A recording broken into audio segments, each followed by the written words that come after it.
Comment tu te sens après cette victoire? Bah bien, très bien. Fatigué aussi, parce que là ça fait quelques jours en fait depuis que je suis arrivé à Vegas, j'ai pas trop dormi avec le décalage horaire au début. Et puis ensuite les jours qui s'enchaînaient, le début à 15h et la fin de journée à 2h du mat, sauf qu'en fait à 7h du mat je suis réveillé. Donc en fait de 7h à 15h bah j'attends quoi. En gros je m'inscris dans les tournois, je fais les trucs et tout, mais quand t'as un jour 2 bah t'es obligé d'attendre. Donc tu fais d'autres petites choses, tu joues un peu en cash game, en truc, mais du coup t'es un peu esquinté, enfin t'arrives, t'es fatigué quand même. Et après avec l'adrénaline, le deep run, etc., ça va quand même. Mais je me sens pas fatigué, mais je sens que mon corps est fatigué en fait. Voilà. Et du coup, ça te fait quoi de gagner un bracelet? Est-ce que c'était un rêve pour toi ou c'est quelque chose Euh, non, c'était pas vraiment un rêve, je suis très content. En plus la gagne est très belle, 400 et quelques. Euh, mais c'est vrai que ça me rend pas. Après, c'est peut-être la fatigue. Peut-être que demain, je vais réaliser le truc et voir l'ampleur et être bien plus content et tout ça, quoi. Mais là, sur le moment, je sais pas si c'est parce que je réalise pas ou que j'ai l'habitude de jouer cher online et qu'au final, j'ai pas eu trop de pression durant la table finale, ni même avant. Que ça soit au niveau argent ou que ça soit au niveau l'envie de gagner, parce que tu as quand même envie de faire premier du tournoi. Quand tu t'inscris au tournoi, c'est pas pour faire deuxième ou troisième. Donc, ouais, voilà. Plus que Et, je dis. du coup, comment tu l'as abordé cette table finale et comment ça s'est passé? Bah, je l'ai vraiment abordé en fait main par main, quoi, individuellement. J'ai pris une main par une. J'ai joué de la meilleure façon que je pensais qu'il fallait jouer chaque main. Et voilà, j'ai pas fait de plan, je me suis pas dit bon là je suis chip leader, il faut que je gagne, attention, faut vraiment pas que je perde un flip, ça serait une catastrophe, ou alors faut pas que je mette trop la pression parce qu'après ils vont me playback et machin truc. Non, j'ai juste joué mes cartes comme elles arrivaient et ce que je pensais qu'il fallait faire avec, quoi. Voilà. Et du coup, est-ce que tu as quand même eu des moments un petit peu compliqués sur la TF ou tu as l'impression d'avoir déroulé tout le long En fait, j'ai eu quelques spots qui peuvent être compliqués, mais au final, en gros, c'est juste que je suis dans les bad range, quoi. Donc quand t'es dans les bad range, bah, c'est toujours embêtant parce que tu dois call ou raise ou en tout cas donner de l'action et pas fold. Et le problème, c'est que c'est le bottom de ta range, donc t'as pas une main pire pour le faire. Donc c'est toujours embêtant d'être dans le bad range, mais on doit quand même y aller. On est là pour jouer, et donc il faut y aller. Donc j'ai eu pas mal de décisions comme ça. Mais donc c'était pas si compliqué que ça, c'est juste que ça fait mal au cœur de payer un all-in quand on sait que bah en fait on bat aucune main ou alors on est en flip, mais le problème c'est avec les cotes, etc. Bon bah il faut y aller. Par contre j'ai eu une vraie décision compliquée, c'était la dernière, c'est vraiment la dernière main du tournoi en plus, c'est marrant. C'est avec mon valet 2, alors je sais pas si vous allez la marquer ou pas, mais ouais la river c'était vraiment compliqué. Ce joueur-là, contre qui il y a eu la main, je l'ai joué depuis 2 jours, et vraiment beaucoup en fait. Et c'est vraiment contre ce joueur-là que je call. Aussi parce que j'ai une très bonne main évidemment, mais comme j'avais quand même pas mal d'autres mains à payer, je pense que contre plein d'adversaires j'aurais passé. Mais je sais qu'il est capable de faire des gros bluffs justement, et là ça faisait partie, et je suis bien tombé, et c'est parfait, j'ai gagné le tournoi après cette main, c'est super. Donc ouais, je termine avec valet 2 du coup la main. Ouais. Ouais, ok. En plus un gros pot je crois. C'était quoi la main du coup Alors, j'ai valet 2 de carreau. Je sais plus combien de dips on était, peut-être 30 en stack effectif. J'ouvre. Donc j'ouvre à 200. Je sais plus, mais bref, 2.x et quelques quoi. I call, ça vient valet 4-3.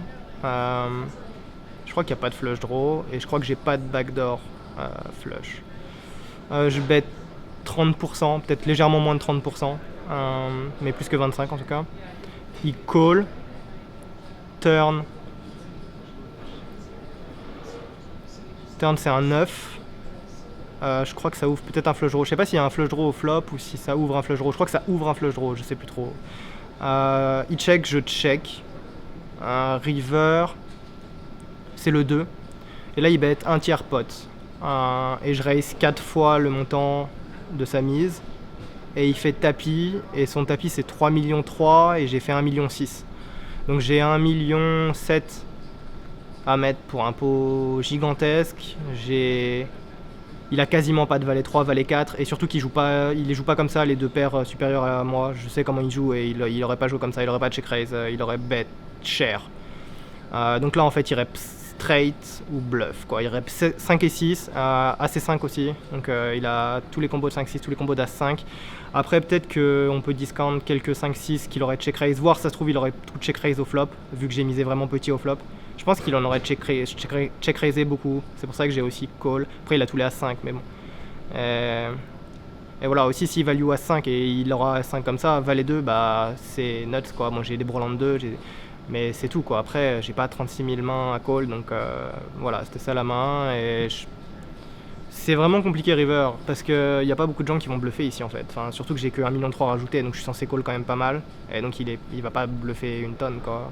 Surtout, enfin, il avait mis 400 000 et il rajoute au final 2,9 millions. Et moi j'ai qu'un M7 à mettre pour un pot. Donc ouais, c'était osé de sa part, mais comme il m'a déjà fait des trucs osés, je pense que vous avez vu en table finale, à un moment il open, je le 3-bet à 700 000 et il me fait genre un M5 et j'ai shove 3M, donc il a qu'un M5 à rajouter. J'étais sûr qu'il était là et je dirais pas ma main là sur ce coup là, bon j'ai quand même forcément, j'ai pas shove valet 10 quoi, off. Mais il avait regardé le stack dans les blindes, il pensait à l'ICM, j'ai vraiment, enfin honnêtement, après peut-être que je me level etc, mais j'étais vraiment sûr qu'il était là. Et après s'il avait, il avait, mais en plus s'il avait, il avait quoi 2 As, je pense que jamais il joue comme ça, 2 Rois non plus, 2 Dames non, enfin en gros je vois pas ce qu'il peut avoir, donc bah chauffe quoi. Et donc il peut avoir des bluffs comme ça que quasiment personne ne fait, donc bah c'est pour ça aussi le call valet 2, et puis il a fait aussi d'autres bluffs, et voilà, pour toutes ces raisons. Ça en fait pas mal quand même au final. Mais j'ai quand même pris mon temps, c'est vrai que j'ai quand même pris mon temps sur... je sais pas si j'ai pris trop de temps, mais... voilà. Et du coup, en fait, quand il y avait des chants de supporters, ils parlaient un petit peu de bots. Genre, Okay. on a l'impression que t'as pas trop d'expression quand tu joues. Est-ce que tu ressens quand même quelque chose ou... En fait, quand je joue une main, c'est comme, je sais pas, quand t'es à l'école, que tu passes des examens, etc. Au début, avant l'examen, t'es peut-être un peu stressé. Et moi, franchement, avant de venir, bon, t'as un petit truc, tu te dis, j'espère que je vais run good, quoi. Après, bah, je peux rien y faire, si je run bad, mais j'espère run good, quoi. Voilà. Donc là, t'as un petit truc. Mais après, au moment où t'es assis à la table, bah, t'es obligé de jouer, et là, t'as plus du tout de stress. Comme quand tu fais ton examen et ton truc, là, il n'y a plus de stress et il n'y a pas d'émotion. T'es concentré pour justement essayer de donner le meilleur de toi-même et de prendre les meilleures décisions possibles, quoi. Donc non, franchement, non, il n'y a ni de stress, ni de peur, ni de pression, ni de joie non plus. Quand tu gagnes des flips, ouais, t'as un peu le sourire quand même, quoi. Forcément, t'es content, t'avances, t'en as un qui est éliminé, toi ton stack grossit. Mais c'est vrai que quand tu perds des jetons, en tout cas en ce qui me concerne, franchement je me dis, c'est vraiment ce que je me dis. Alors peut-être je suis en table finale ou même je suis en train de deep run, ma vie tout va bien, etc. Il y a des choses pires que perdre un flip, quoi. Donc bah, c'est comme ça va arriver, ça arrivera encore. Bon voilà, c'est pas grave. Par contre, il te reste des jetons et il faut faire le meilleur que tu puisses faire avec les jetons qui te restent, quoi. Et donc voilà, donc c'est pour ça qu'à chaque fois que tu perds un gros flip ou même un truc où t'es ultra favori, bah c'est pas grave, faut pas taper sur la table et devenir fou et faire n'importe quoi après, quoi. Enfin, je sais pas, c'est mon avis après.